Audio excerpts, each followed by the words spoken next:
licensing. My name is Perry Reynolds, and I work for the International Housewares Association. I'd like to introduce you to Jessica Palou, who works with our partner at the Licensing Expo. And Jessica will introduce her panel. We hope you enjoyed today's webinar, and it will be recorded and available to you later.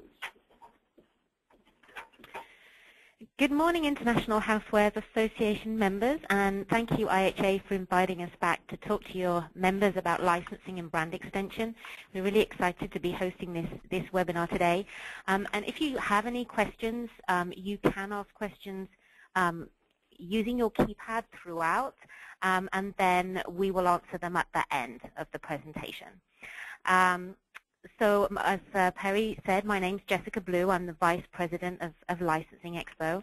I've been running licensing shows for UBM Advanced Star for 8 years, 10 years actually now, and I ran Brand Licensing Europe for 8 years, and I've been running Licensing Expo for the last 2. I'm going to be talking a little bit about licensing and brand extension, a 101 if you like, for around 15 minutes. Talking about the players, some of the terminology, some of the types of licensing that we see. I'm also joined today by my colleague, Stephen Extract. He is a licensing veteran, and he's the global publisher and founder of License Global magazine. And he's going to be talking at the end of the presentation for around 10 minutes about trends we're seeing in the industry today as they pertain to the housewares market. We're also joined today by James Slifer, SVP of Business Development for the Joester Loria Group. The Joester Loria Group is one of Licensing Expo's exhibitors and one of the leading licensing agencies based in New York City. Okay, so that's the intros over. UBM Advanced Star owns 4 products in the licensing industry. License Global magazine, a Licensing Expo in Las Vegas in June, Brand Licensing Europe in London in October, and also our new digital platform, licenseconnect.com.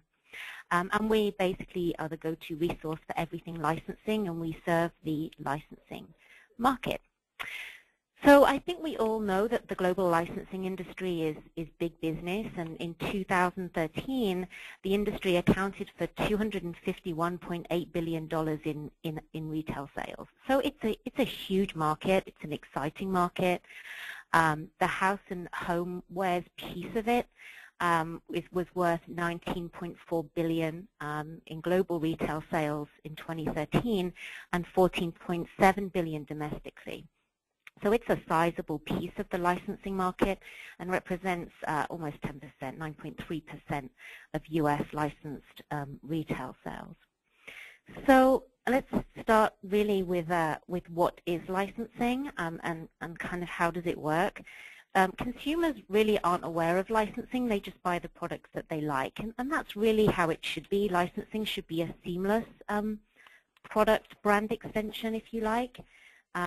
And put very simply, licensing is a contractual permission to use a brand, character, or image in association with a defined product for a defined period of time in a defined territory. And we also talk about the brand as the intellectual property sometimes, or just the property.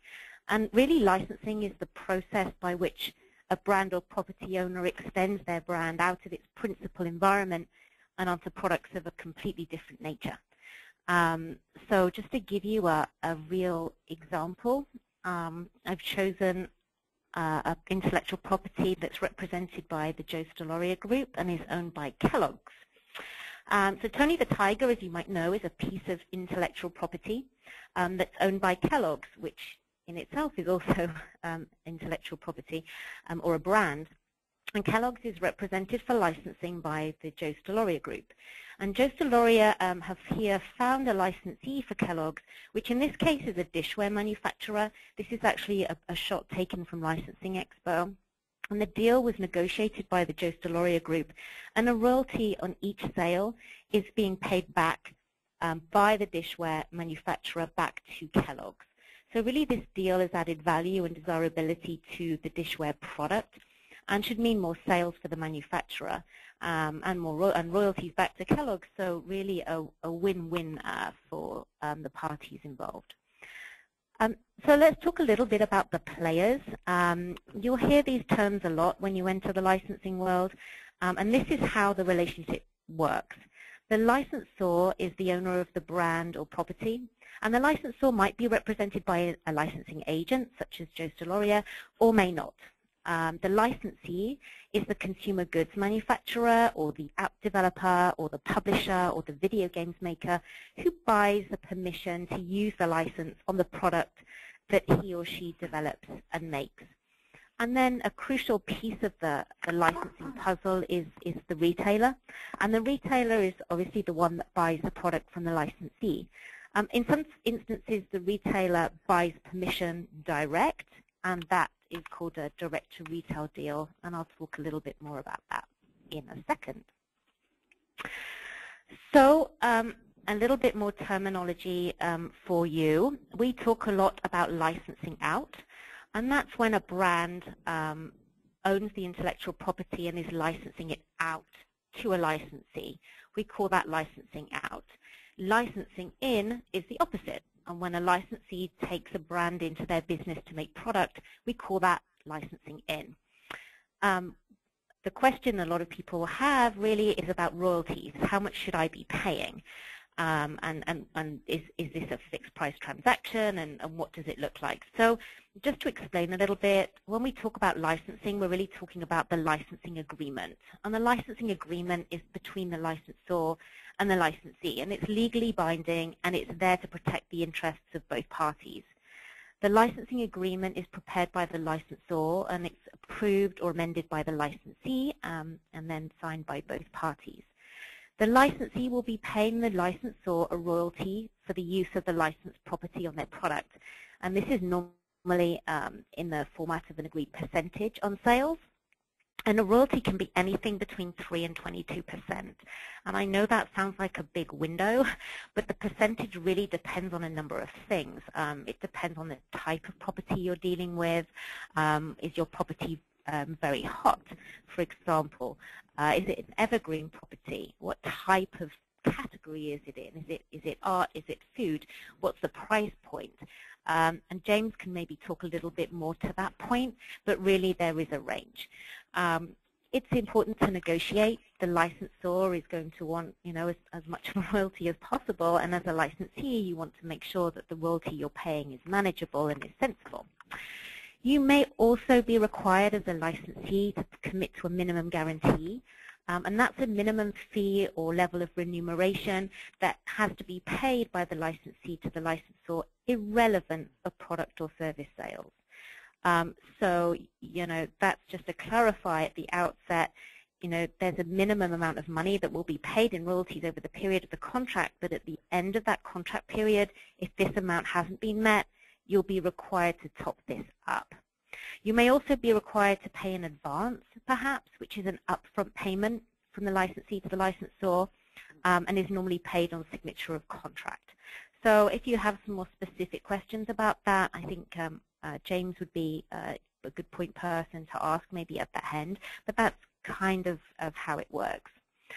We talk a lot about lifestyle licensing now, and that's where, and I think Kellogg's is a good example of that, where consumers have taken that brand and its affiliates into multiple parts of their home. And that's a really good example of kind of a lifestyle license. An evergreen license is something that you don't really have to explain what the property is. You just have to say the name and someone will understand what you mean. So for example, if I say Mickey Mouse, everyone has a picture of the mouse with the ears in their head, and I don't really have to explain anymore. That's an example of an evergreen property. So why do consumers buy a licensed product? Well, really it's all about emotional connection to the brand. And this can take a number of forms, as I've kind of put up here. It could be an aspirational, to replicate a style or a brand essence that consumer admires. It could be to be used in fantasy play, where younger consumers, typically 2 to 6, like to role play that they're a character in their favorite show, and they want props that replicate that fantasy world. It could be as a souvenir, to take something special home from an event, a film, concert, theme park visit. It could be because of nostalgia. Someone buys a product because it makes them feel nostalgic. They like to relive a special memory from their past, either as an individual or to share with their children who are growing up. Fanship is a big one. So people buy things to show their affinity with something, to express their interests, to find like-minded people, to express an attitude, a personality, a humor, an edge, a sweetness. Licensed products really the purchase of licensed products are being driven by some or all of those things. Okay. So these are some of the benefits for the brand owner of being a licensor and entering licensing partnerships. It increases your brand awareness, and it can help you build your brand globally, but decreases inventory risk. So your partners are the one that's making the product, and you are taking the royalty, but you don't have to have a ton of stock. It also, importantly, you're partnering with an expert. So rather than trying to make the product yourself, you've actually found best-in-class partners that can make great product and that have proven retail sales and retail partnerships and expertise in a particular product sector. In terms of the licensee or retailer, it helps you sell product because of all the things that I've just talked about, the emotional connections with the brands, the affinity that consumers already have with those brands that have been built up over many, many years in some instances, and it helps gain exclusivity through direct-to-retail deals. So these are just some ideas of how, if you're a licensor or if you're a licensee, how you might go about finding partners, licensing partners. Obviously, there's the two big shows, which are huge networking opportunities, Licensing Expo and Brand Licensing Europe. There's also License Global magazine, which is a great resource. They have a daily e-news. They have 6 issues a year. They have 6 show dailies at the shows, 1 on each day for both shows, and they also publish the top 150 global licensors list. And Stephen can talk more about that in a second. And also Lima are the event sponsor for the shows, our shows, and they're a great resource also. They represent the interests of the licensing community and also do some great networking events too. So this is just a snapshot of the floor for Licensing Expo. There are 5,000 brands represented on around 480 booths. On the left-hand side of the floor are all the consumer brands and the agents, fashion brands, lifestyle brands, and art brands. And on the right-hand side of the floor is what we call character and entertainment, and that's where you will find the movie studios, TV production companies, video game companies, and celebrity agents, etc. So it's a fairly big show. You probably need a good couple of days there to get everything that you want to get done. And we also have 26 seminar sessions that are produced by Lima running alongside over the 3 days. And if you're very new to licensing, there's a great 5-hour beginner's masterclass that happens on the Monday before the show even opens. So you can really get to grips with licensing before you jump into the floor on Tuesday. This is just a snapshot of some of the 15,500 attendees that come along, and you can see that it's represented pretty much all the major international retailers, licensees, and manufacturers, and that's across all product categories. So we have manufacturers and retailers in health and beauty, house and home, in video games, in toys, in apparel, and so on. Okay, so that's my 15 minutes. I'm going to now pass over to James. Oops. There we go. Oh, hold on 1 second. I need to go to the beginning. Okay, James, over to you. Perfect. Good afternoon, everybody. Just to give you a little background on myself, I have a little over 20 years in licensing, both on the licensee and licensor side. So I do have that experience on both sides. Today I work for an agency for the past about 13 years, diversified. We represent a lot of clients within the corporate side, like Kellogg's and PepsiCo and Constellation Brands, who owns Corona and Modelo and a few other Mexican beer brands. We also represent some media brands, designers, digital talent that come from bloggers that you would see on the internet to YouTube stars. And then we are working with an up-and-coming celebrity chef, Fabio Viviani, who you'll start to see products in the market, as well as at the Housewares show coming up next month. But today I'm going to talk to you about three key areas, really. How to be a successful licensee, what I look for when I'm securing licensees on behalf of my client. And just to give you a little background on that, we manage about 500 different manufacturers from various product categories. Probably about 50% of it is here in North America, and then the remainder is international. And then I will finish with what you should look for when you're dealing with property owners. What are some of the questions or things that you should expect when you're taking a look at licensing? So to become a successful licensee, areas where I would recommend that you excel at and have experience, obviously, is in the retail expertise.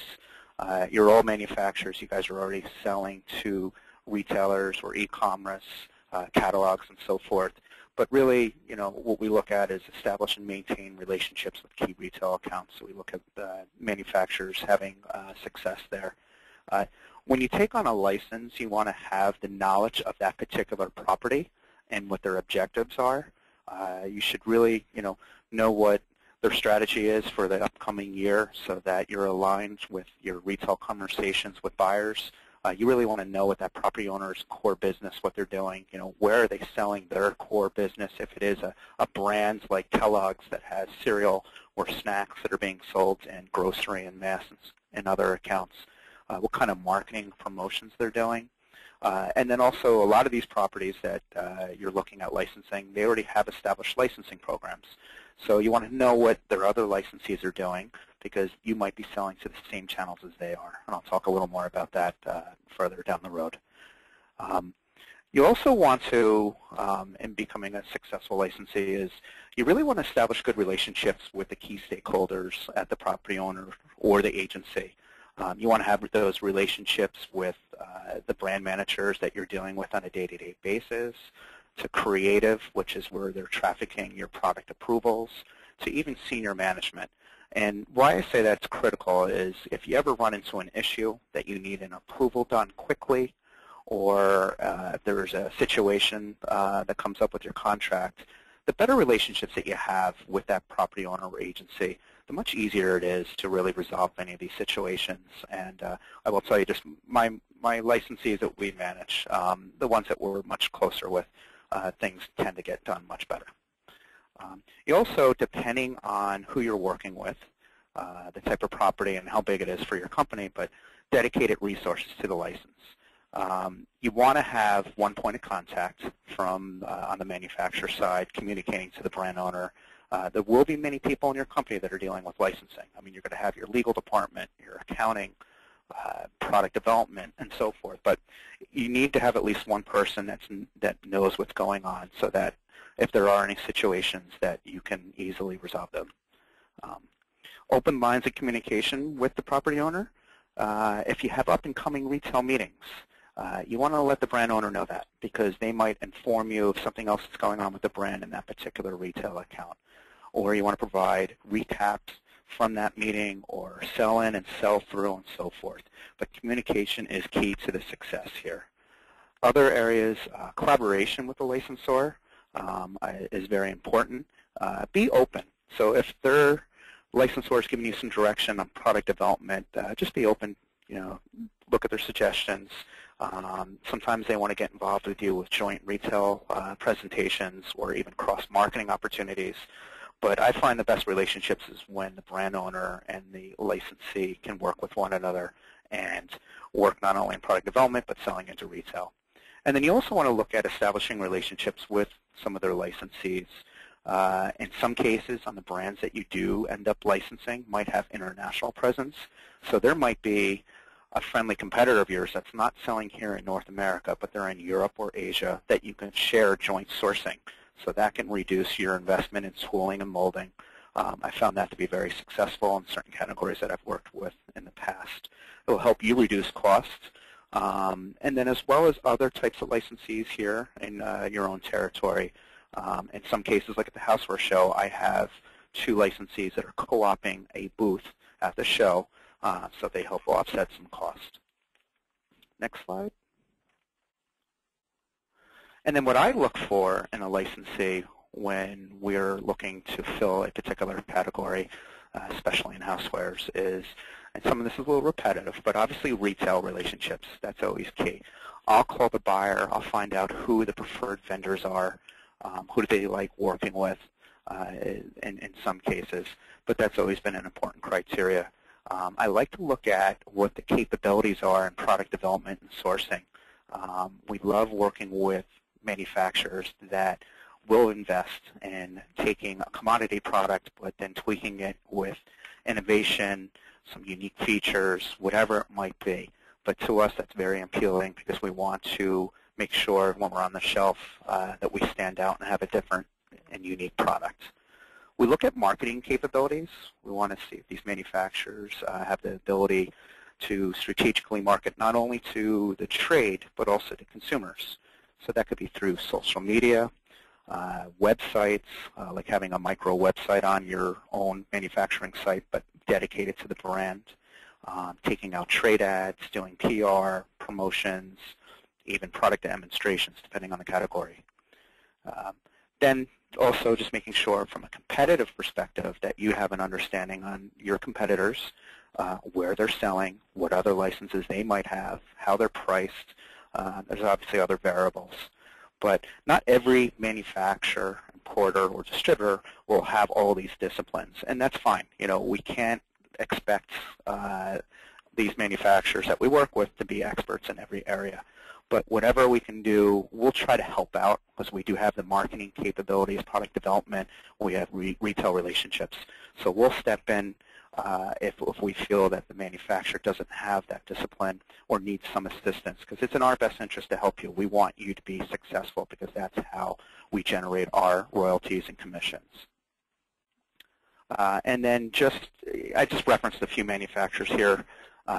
These are big companies that you'll see at the Housewares show that are heavily involved in licensing. There's obviously many more that are not mentioned here, but these are companies that have systems in place that take on multiple licenses, typically that don't compete with one another and have been very successful in licensing. Next slide. And then what should you look for in a licensor? All licensors are different. I mean, if you're working with Disney, they're a machine. They're one of the best in the business that have a lot of resources. They have offices at all the major national retail accounts from Bentonville at Walmart to Minneapolis with Target and so forth. But they're all different. Not one is equal from another. So really, you want to work with licensors that are supportive of licensing, that will give you the assets and tools to be a successful partner. You will come across some licenses that maybe doesn't have an established or successful program. You might only just have the brand that they give to you. That's fine. That just means that you're going to have to invest a lot more in creating those assets and getting in front of the trade and retail and so forth. But a lot of the ones that are successful, that do have established programs, will give you assets like a style guide. In certain categories, annual and seasonal graphic packages are relevant. And then in others, technology, patents, and ingredients. An example here that I'm showing you is the chef that I work with. His name is Fabio Viviani. These are the assets that he provides to his licensees. And so this will be a package here, depending on the category. Obviously, things will be tweaked. But it just gives you an understanding when you are taking on a license, what kind of assets are available. And you'll see some of his products on the show floor at the Housewares show. Next slide. Other assets that I would look for are marketing materials. So if you look at fact sheets that are here on the right-hand side, these are created by the brand owner, given to you. So if you want to use these to hand out to your potential buyers at a show or at a retail meeting, whatever it might be, it's very helpful for the brand owner to give you that guidance and direction, because they're constantly updating this information with the latest info for you to use. They will also help create retail presentations for you. Again, we want to make sure that you are have those tools with you. We will also invest our own resources and attend those meetings. We'll give an overview on the brand, you're experts on the product, but we're here to help you. And then also, I mentioned this before, but collaborating with other licensees and programs. That could be joint rep groups. Sometimes it's good to have one rep group represent multiple licensees calling on one account instead of having multiple licensees calling on that same buyer. It really depends on the retail account and on the property that you work with. Joint retail meetings, as I mentioned before, sourcing, and even co-op trade booths. We've done that from time to time at various trade shows where multiple licensees will exhibit in one booth, and then we'll manage it on their behalf. We will secure the retail meetings as well. Next slide. And here we have just showing you some examples of some illustrations and concepts that we've mocked up for retail meetings. If you look at the bottom left there for Kellogg's, this is a concept at Kroger that we put together. Now, this is a little unique because we brought my client's core product, the cereal, with some of the licensed product, which is more the melamine product like cereal bowls and other related items. On the far right there, you see something at Bed Bath & Beyond. We actually went in, presented to the pet buyer, which actually there wasn't a pet buyer at the time, but we worked with the general merchandiser, brought Animal Planet into Bed Bath & Beyond, and 4 years later, they have dedicated a pet buyer and a successful pet business that they have there now. And then just another examples here of what we've done with Kellogg's. I'm doing clip strip product that you can see that is exhibited at one of the grocery stores right next to one of my client's core products, and same with Entenmann's. We have our cookbooks there next to their core products. Next slide. Then also, you want to make sure that the brand owner is going to assist you. I mean, there are some overlap where some manufacturers will already have these systems in place and doing press releases and social media, but in other cases you might not. So you want to coordinate and collaborate with one another. But the first thing that I do is when I sign on someone in Housewares, we're going to send out press releases to the individual trade publications. So that's going to be like Homeworld as an example. We will send information to, as well as in the licensing community. So License Magazine being the leader within the licensing industry is our go-to for trade publication. You could look for also licensors as they have their own e-stores that they will support your products and place it on there. It's never a primary avenue for licensed product. It's more of a secondary because we really want you to go into retail. But e-stores are becoming more and more important, not only on our clients' own websites, but our clients are also forging relationships with retailers like Amazon, where we will do dedicated brand pages and bring our licensees and have them have access to that. Other things we do is like trade advertisements that you see in the bottom, the middle of the screen there, what we've done with Kellogg's. We can do that in, again, industry trade publications or in licensing. Social media has become very important, as well as bloggers. Over the past 2-3 years, all of my clients, being the larger CPG companies, all have very active Facebook and Twitter and other social media accounts. So we will present once we launch a new product. We will reference it on the site there, or if we have a sweepstakes for promotion. But we'll put a calendar together so that we can help our licensees and driving traffic to retailers. Next slide. And then here I'm just going to give you a few examples of some of the product that you would see at the Housewares show that we manage and work on. So Entenmann's is one of my clients. We've been working with for about 8 years now. Primarily really 2 companies here that will be at the Housewares show. We have a bakeware company, and then we also have a company that does candles on all the scented flavor profiles that Entenmann's has. Next slide. Corona, which is owned by Constellation Brands. We will be launching at the Housewares show various products, but we have about 3 to 4 companies that are at the show. From your typical glassware, coolers, we have refrigerators that are novelty that you see on the top right there, beach chairs. This is just probably like 1/5 of the type of products that we're just launching with Corona, but this will give you an idea from a lifestyle perspective using my client's logo. Next slide. Kellogg's is a big client of ours. We have multiple partners here as well, from tabletop products that you'll see from a company called Tabletops Unlimited to some of the clip strip items on the left-hand side that you'll see in grocery that are primarily clip strips next to my client's core product, and where my client sometimes will give them coupons that they can put inside the product to drive traffic to my client's core product. But Kellogg's, we probably have, I'm going to say, about 300 various SKUs just in Housewares alone. Next slide. Here's another company that's going to be launching textiles in the kitchen that will be at the show. Next slide. And then just to give you an idea, and this is what we share with our licensees, especially partners that are going to be in the Houseware show. This is our vision when I'm going to be going and walking the Houseware show, when I'm looking to take my client's brand into new categories. What we try to do is look at trends that are going on in the market and apply that to my client's brand and product itself. But this just gives you an idea of the sophistication that Kellogg's gets involved with. So we're looking at going into appliances that are branded the Kellogg's brand, and kitchen tools and other types of accessories. Next slide. PepsiCo is another one of my clients. Very similar approach to Corona, similar product categories. You'll notice here these are very nostalgic logos. We really don't use current logos because that's very promotional, but when you start to go looking at some of the older logos, and this brand goes back over 100 years, my manufacturers tend to use the logos that you see here today. Next slide. And then here again, when we're talking about trends, we constantly are working with design houses coming up with design patterns and graphic packages that we can provide to our manufacturers.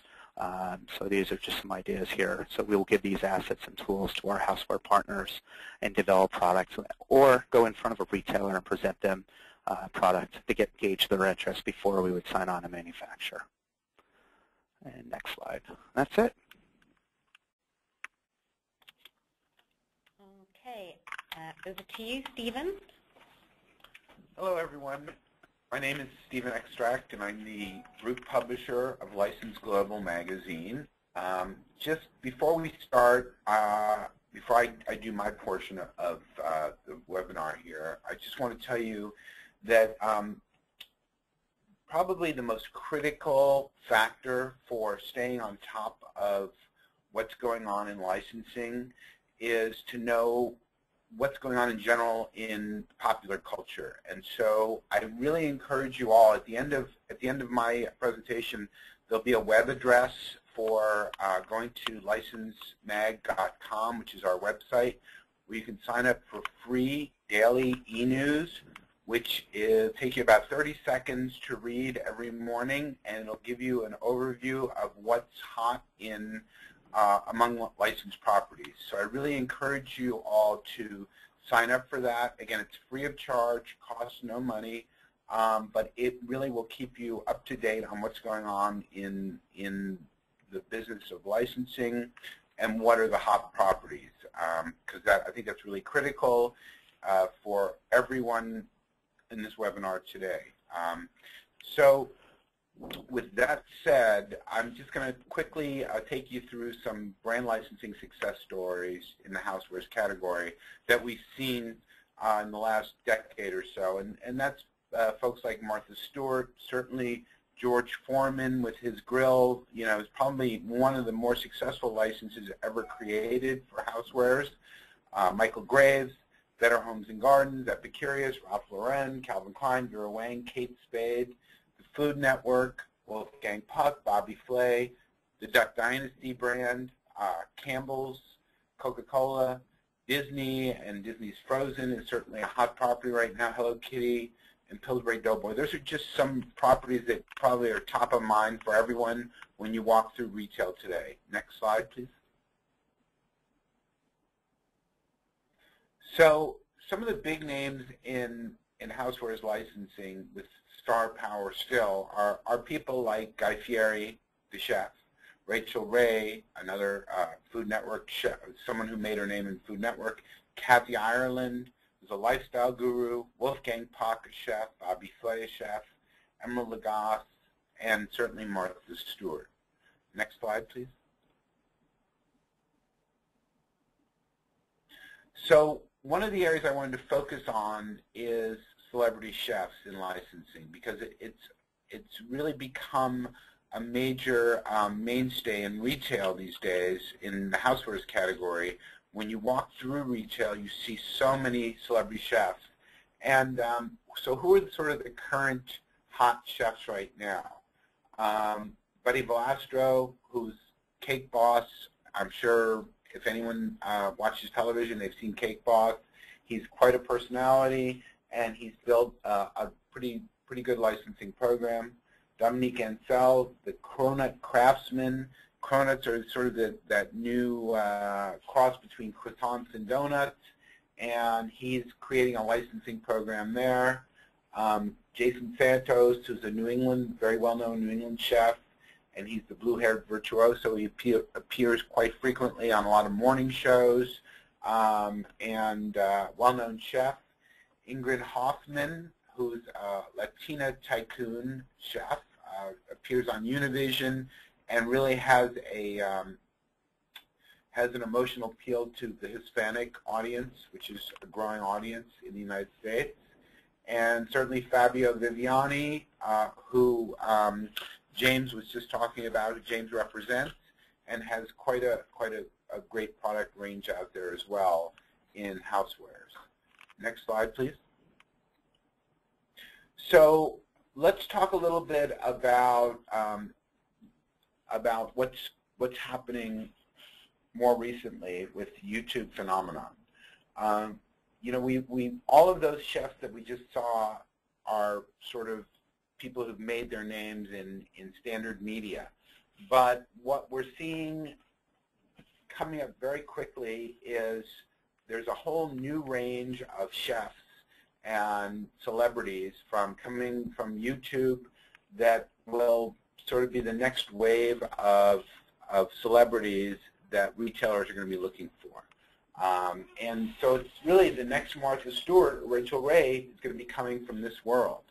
And a lot of us who are of a certain age aren't that familiar with it. It's more a phenomenon for teenagers, young adults, but it's definitely something to keep your eyes on, because truly the next celebrities are coming from YouTube, and we don't want to miss that. And that's why I encourage you again to really keep your eye on licensemag.com, subscribe to our daily e-news, because we're watching this area very, very, very closely, and we'll help keep you up to date on who these up-and-coming celebrities are. Next slide, please. So what's hot right now? What's hot for 2015? The YouTube stars that are hot right now are, and I picked 5. These are sort of the top 5 that we see. They're getting the most views on YouTube. So they all have their own little channels on YouTube. First is Richard Blaze from a channel called Burger Lab. And basically he makes different kinds of burgers, and he's quite a great personality, as you can see from the photo there. Barbecue Pit Boys, these are guys who have a TV show all about barbecuing, and it's excellent, and it's really a big hit on YouTube. Hannah Hart from My Drunk Kitchen. It's a little bit offbeat. This is a young woman who has a show where she cooks, but she also drinks at the same time. So it's a little bit offbeat, maybe not for mainstream, but it's quite humorous, and she's got quite an audience following her. Hilla Johnson from Hilla Cooking, another great YouTube chef, and Laura Vitale from Laura in the Kitchen. Again, I really encourage you to try to search these out, take a look at them, and keep your eye out for these folks, because they're the next up-and-coming stars, and they will do licensing, and there will be products at retail. So keep your eyes out for them. Next slide, please. What else is hot? So Master Chef for kids. One of the big trends we're seeing is that kids are getting in the kitchen with their parents and they're cooking. And it's probably been going on for quite some time, but finally there's actually a TV show, Master Chef for Kids, Master Chef Junior, that actually encourages this and brings kids in to cook with these master chefs. And there's going to be an entire product range that will be created for this particular TV show, and that kids will sort of will want their parents to buy these products. So this is another trend that we're going to see. We'll probably see more of this, and another trend to keep your eye out for. Next slide, please. And then what we're also seeing is magazines that are particularly home-oriented or cooking-oriented are getting into licensing. Again, some of them have been doing it for a while, and some are sort of just dipping their toe in now. But these are trusted brands that consumers look to, especially when it comes to recipes and cooking. Consumers depend on publishing and magazines, and whether they're the actual still paper magazines or whether they're digital, consumers are very dependent on them, and they're trusted names that consumers trust and know. So when they're in retail, they actually are attracted to these brands, and so you're going to see more of these brands appearing at retail with Housewares products. So keep your eye out for these particular ones, and even more coming down the pike. Next slide, please. So that's really what I have. That's all I have to say on current trends. But again, I really encourage you, go to www.licensemag.com, sign up for the daily e-news. It'll take you 30 seconds to go through in the morning, and I think it'll be worth your while. And thank you for your time. Appreciate it. Thank you, Stephen. Thank you, Jane. Ginny, did we have some questions? We do. I think you already answered this at the beginning, but somebody asked, what is an evergreen property? Okay, I think I covered that, but it's really a property that's been established for a significant length of time, and that means a lot to a lot of people. I would use Coca-Cola as a good example of an evergreen property. Something like Hello Kitty now, I would probably class as an evergreen property.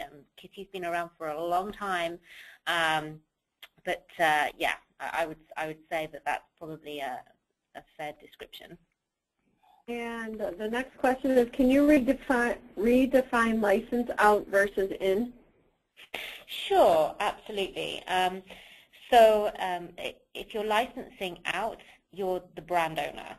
You're licensing your brand out to a licensee, but you own the brand. If you're the licensee, you're the one licensing in, so you're licensing the brand onto your product, so therefore you're licensing the brand into your company. I hope that makes sense. And Mattel's an interesting example because they do both.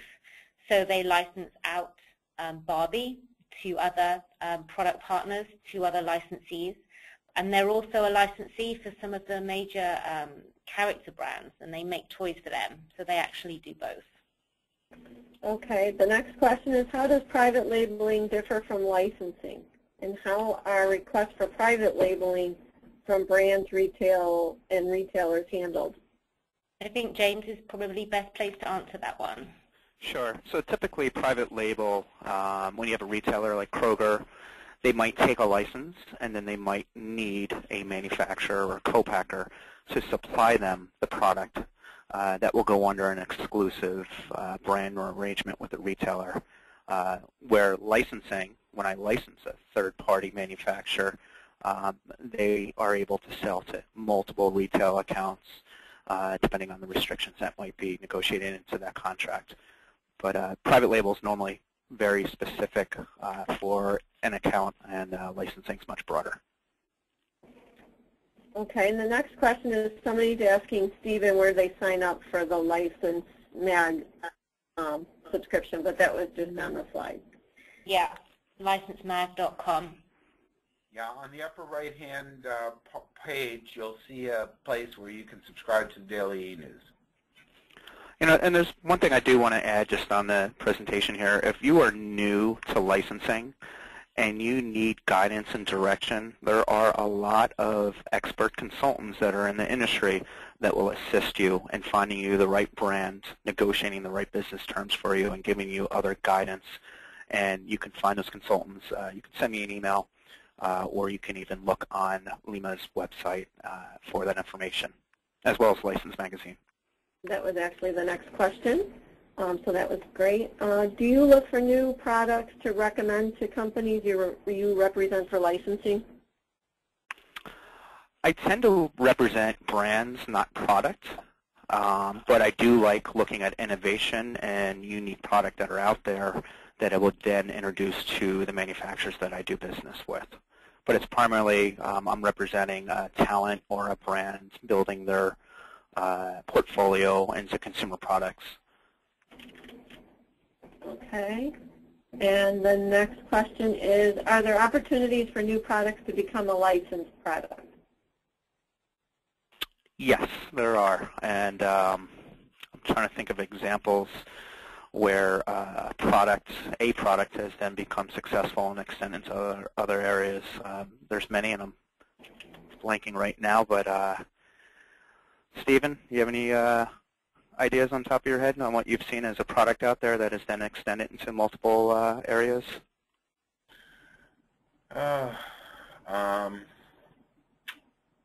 You know, you're absolutely right, James. It is done, but again, blanking on it right now. But yes, it can be done, and you know, I would argue that certainly some of these YouTube celebrities are products that are, and you know, they've come out of nowhere and they've become instant hits, and thus, you know, there's products that are coming around because of them. So. The interesting thing is that our exhibitors at Licensing Expo mostly make one thing. They're experts in one area. So, for example, in the case of Skechers, it's footwear. In the case of Coca-Cola, it's soft drinks. And the reason they exhibit at Licensing Expo is to extend that successful brand into other categories. So they recognize that though they are great at making their core product, they want to partner with the best-in-class product partners to make other products outside of that. So. Great. The next question is, would you please expand on what licensing deals typically look like in terms of payments, royalties, and terms? That really varies. It depends on the brand. Someone like Disney, who's very successful in licensing and has a multi-billion-dollar program, their royalty rates, depending on the category again, using apparel, because I know some of the rates, their royalty rates would be anywhere from 12 to 18%, versus a corporate brand in the same category might be half of that. More of that, I would say 7 to 10%. So it depends on the category. It depends on the manufacturer's relationships at retail and where you plan on selling it. But there's a lot of variables. There is the minimum guarantees, the advances, and the royalty rates will vary by, again, the licensed property, the type of manufacturer, the territory that it's being sold in. The next question is, do most licensors require exclusive rights to artwork? No. To be honest with you, at least on my side, my clients, we tend to grant non-exclusive agreements. I would say 98% of our 500 agreements we have are non-exclusive. Only time it warrants an exclusivity is if we're working with a company that is a category leader, the preferred vendor at retail, and most of the channels that we've granted them rights to. But exclusivity, what we don't do is double license. That's not what we like to do. We don't want to upset the buyer or the manufacturers that are already committing to financial guarantees. But it's a different case for each property owner and agency you work with. That's just from my point of view and what we do. The next question is, do houseware licensing companies look for original artwork to add to their products? Original artwork. So this is probably more, I'm going to say, art-based than the corporate brands or talent that we work with from media and television and YouTube. If we can say, we like to look for uniqueness that's offered out there that we could develop and offer to the manufacturers. Is probably the best way to explain that. I think as well, if you're, I'm not sure who asked the question, but you can email me directly. I have somebody on my team that manages, pretty much exclusively manages all the art brands at Licensing Expo and works really, really closely. We have around 70 to 80 companies in the art section. So she's a great resource, and she's been on the team a long time working with our art exhibitors. If you ping me, and I'll connect you with her. Okay, and then I did get a question via email. What's the best way to attract licensors for a unique and protected product that has nothing like it in the market? I mean, first step is when you're speaking to a licensor, if they're willing, you want to have them enter into an NDA so that they're, I mean, hopefully you have a patent pending or already filed for that type of product. But enter into an NDA with the brand owner, and then you can begin your discussions from there. But if you don't have a patent, then it could be a challenge depending on the category, like housewares or toys. I mean, there are a lot of manufacturers out there that will, once they see the product in the market, and if it's successful, they're going to make a variation of that type of product. Okay, and that is all the questions I have. Great, thank you. Thanks once again for having us speak to your members, and the three of us will also be presenting this presentation at the Housewares show on Saturday. Julie, can you remind me the time and place of that? It will be at the Housewares show in the North Building in the Adventures Review on stage. Okay, so is that 12:30, I think, or maybe check the website for the time? Hold on. You said it was Saturday? I think it's Saturday. Hold on. I can't find the schedule. We can post it. We can email it to everybody who's on the call. We can email that. So if you want to catch up with any of us also, we'll be there at that time, and we'll be happy to connect with you. Perfect. Thank you. Thank you very much, and have a good day, everyone.